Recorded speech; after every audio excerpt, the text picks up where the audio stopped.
এসেছি আবার একটা নতুন মিনি ব্লগ নিয়ে। আজকের ব্লগে তোমাদের দেখাবো ব্লাড ব্যাংকের কিছু মুহূর্ত। সাধারণ মানুষ সাধারণত ব্লাড ব্যাংকের ভেতরে কি হয় বা কিভাবে রক্ত সংরক্ষণ করা হয় বা কি ধরনের কাজ হয় সেগুলো কাছ থেকে দেখতে পান না। তাই আজকে ব্লাড ব্যাংকের ভেতরে কিছু অংশ তোমাদের সাথে শেয়ার করছি। ভিডিওতে তোমরা দেখতে পাবে ব্লাড ব্যাংকের স্টোরেজ, ফ্রিজার, কিছু স্যাম্পল এবং ব্লাড ব্যাংকের দৈনন্দিন কাজের পরিবেশ।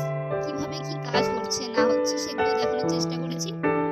তো এখানে কাজ করতে করতে একটা বিষয় খুবই অনুভব করেছি, জানো তো? আমাদের কাছে রক্ত হয়তো শুধু একটা ব্যাগ, কিন্তু অনেকের কাছে এটা একটা আশা। হয়তো তোমার এক ব্যাগ রক্তের গল্পটা কোনোদিনই তুমি জানবে না, কিন্তু কারোর জীবনের গল্পে তুমি নায়ক হয়ে থাকবে।